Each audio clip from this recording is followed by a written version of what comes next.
Okay, this is my first video. I've been asked a bunch of times to do one, and I don't feel comfortable in front of the camera. I'm just going to be straight up with you. So I am probably not looking in the right place, and I'm probably looking pretty like uncomfortable, and that's because that's the way I feel right now, actually. Anyway, my name is Amy Johnson. People know me as Mrs. Plant, and I'm just going to talk today a little bit about kind of where I am in my journey to share with people who maybe are feeling similar to me, or they just want to know a little bit about what I'm doing. So most of you guys know that for the last 4 years, I've been a whole foods plant-based eater. That doesn't mean that 100% of the time I ate whole foods. Sometimes we went out and had treats, and I made treats and various things, but I found along the way that when I ate things that were not whole foods, that they really messed with my blood sugar, they prevented weight loss, and I learned that eating whole foods was the best way for me. So in the first about 8 months of being a whole foods plant-based eater, I lost 50 pounds. And in 3 months after becoming a whole foods plant-based eater, I got off all my diabetes medicine. My blood sugar had gotten too low, and I had to get off the medicine, and it was awesome because I choke on pills, and I just really wanted to get off of it. So that said, I have to use food and exercise as my medicine. That's the way I control my diabetes. My diabetes is not 100% gone. A lot of times you hear the doctors say that it can be reversed, and I believe it can be. For some people, I think it's tougher. I'm very close to being 100% reversed, meaning that my numbers are like that of any other person. But I fluctuate, so from quarter to quarter that I get my blood work done, sometimes it's better than other times, and that's always really indicative of what I'm eating and whether or not I'm exercising. So exercising and food is absolutely my medicine. So I lost 50 pounds, which was great, but I had more weight to lose than that. And I continued to eat the same way, whole foods plant-based. That included things like whole grain pasta, whole grain tortillas, or sprouted tortillas, depending on what we got, corn tortillas. It included sometimes muffins that we made with no oil, but with whole grains, etc., and other foods like that. So it was still whole foods plant-based, but I was eating a lot of things that included flours or ground down whole grains. So even oat flour, because a lot of times my muffins included whole oat flour. So what really impressed me or made an impression on me is something that Chef AJ said a while back. Is she was showing apples, and she showed, apples and apple juice and applesauce. I think it was apples, applesauce, apple juice. And she just said, okay, these are all the same amount of calories, but as you can see, the whole apples are physically bigger. And so if you eat apples, you're going to feel fuller than when you eat applesauce or if you drink apple juice. So that said, I didn't change what I was doing. I continued to eat as I was eating. I was very happy to have 50 pounds off. Made a huge difference, allowed me to start running. I just ran my first 5K race. That was huge for me at almost 52 years old, because I'm not an athlete, or I haven't been an athlete. And so this was awesome and new for me. But I really thought about this, and I thought, okay, if I put oats in a jar, and that jar of oats is 500 calories. When I go and I put it in my Vitamix and I blend that down, it's still 500 calories, but it's not near as much physical space. So it's going to be more highly caloric than the actual oats themselves. And so what happened to me is I continued to eat the same amount of calories that I was eating, but I wasn't losing any more weight because I wasn't eating less calories. And the reality is, at some point you have to be burning more or burning more calories or eating less calories in order to lose more weight. So although I kept my 50 pounds off, which is a huge thing, because in the past I couldn't lose any weight, certainly not enough, and I never kept it off. I continued to gain weight after. I realized that, I'm not done. I have more to go. I have to finish this race, and I'm on this journey, and the journey's not over. So some people might think I should be embarrassed about that. I'm not embarrassed about it at all. I am so grateful that I have more energy and that I can sit in a chair. I can go to my son's concerts and not feel uncomfortable. There are so many benefits that those 50 pounds got me. But I'm in a new phase, and that phase is I've got to get the rest of my weight off. So I have made a decision for, I'm going to say all the time, but I hate to be super black and white, but for now, I'm staying away from whole grain flours. Now, I don't ever do any white sugar, white flour, any processed goods that are white. I haven't for 4 years. But I have eaten whole grains, so now what I'm going to do is I'm going to not try to cook without pasta, without tortillas, without making muffins and cookies and brownies and lots of desserts that I love to make because I love to cook, and you guys know that. That's why I have a website. I may cook some of those things and put them on my website, and then I will give them to other people because right now my goal is to get the rest of this weight off.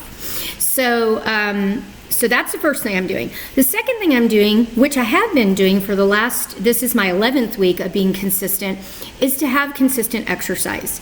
In my past, I would walk, and sometimes I would walk, pretty long walks, 3-4 miles, but I was never consistent. I might walk one weekend, and then maybe I would walk 3 days the next week, and then maybe 2 days the week after that, and maybe not a whole week. I wouldn't exercise at all. And so I'm going to try to continue to be consistent about my exercise.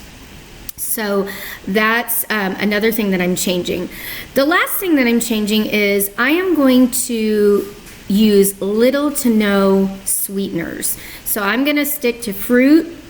Even with if I make a sweet dressing, I'm going to make it out of berries and try to really keep my sugar level, my added sugars, as low or completely out of my diet while I'm doing this weight loss. Okay? Now, a lot of people, when they are trying to lose weight on a whole foods plant-based diet, they get rid of nuts and seeds because they are highly caloric for small amounts, and we know this. But because my history is that I have type 2 diabetes, I had high cholesterol, runs in my family on both sides, I had osteopenia and low energy, I had lots of other smaller conditions, but a lot of things going on with me. I am keeping the nuts and seeds in my diet because actually I've tested taking all the nuts out and my cholesterol rises. So I do believe that having a measured amount of nuts and seeds in your diet every day is good. And we just heard T. Colin Campbell just put out an article about this. On my Health Fest weekend, multiple doctors mentioned this. And so even though eating nuts could be highly caloric and could affect my ability to lose weight, I'm keeping them in my diet, but I'm choosing to do some other things that I feel are less necessary in my diet, like eating flour and eating sugars and sweeteners to help with my weight loss. Another thing that I'm trying, and this was something that actually Dr. Greger suggested to me, because I actually talked to him at Health Fest about my weight loss stall. And he said that there's a lot of good evidence out there for intermittent fasting. Now, I have a friend who lost 88 pounds or more even, I think, doing what they call a 5-2 intermittent fast. And what that is 5 days you eat a healthy diet. And this particular friend is not 100% whole foods plant-based, and she wasn't when she did this, but this helped her tremendously to lose weight. So 5 days she ate normally, and then 2 days she ate 500 calories a day.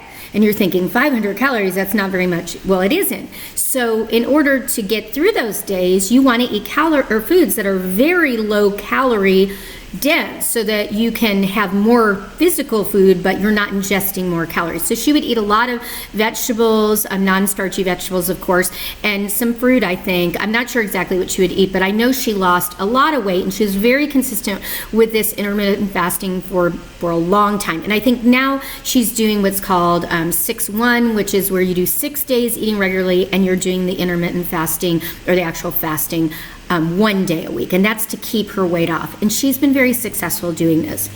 So what he recommended is looking into that. So I did, and there's a couple of different types of intermittent fasting. And actually, I have studied this for a long time because I do water fasting, as you know, from time to time to help with my diabetes. So I've decided that I'm doing what's called 16-8 intermittent fasting, and it's a little bit better for my lifestyle. So I'm going to tell you what that is. So 16-8 intermittent fasting is when you choose 8 hours of the day consecutively that you eat, or what they call feed. And so you're only eating during those 8 hours, and then the 16 other hours in the 24-hour period, you are you're fasting. So you're just drinking liquids. You can drink tea and coffee, but no food. Okay, so this is kind of, I think, scary for some people. For me, it's exciting because I actually really like to fast. I feel good when I'm fasting. My blood sugar is optimal. There's just so many great things about it. So what I decided to do is to do this 16-8 fasting. So I started that right after Health Fest. So my hours are, I eat at 11 o'clock a.m. is when I start, and then I stop eating at 7 p.m. So that allows me to have 2 full meals.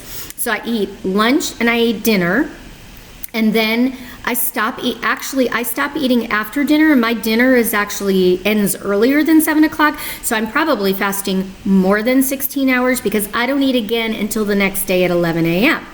So what that does is, first of all, it reduces the amount of calories that you're eating in a day, which is what I need to be doing because I've been eating for the last 3 years the same amount of calories, thus the reason that I haven't continued to lose weight. All good calories, very good whole foods, but too many, apparently too many. So, so the 16-8 fasting is actually going really well. I'm enjoying it. I'm not getting on the scale. I'm not paying attention to that at the moment. I'm just trying to focus on eating healthy, exercising consistently, and just sticking with the fasting a little bit and see what happens with it. So I will weigh myself. I just haven't done it yet. And I don't like to weigh every day or every other day. I usually wait a week or 2 weeks and then do it. And always I can tell when I'm losing weight because my clothes change. That's the first thing you notice is your jeans get loose or whatever. So anyway, that's my plan. If you want to know more about 16-8 fasting, feel free to email me at mrsplantinTexas@gmail.com. I always write back people who write me, and I'd be glad to tell you more or answer any questions you might have about it.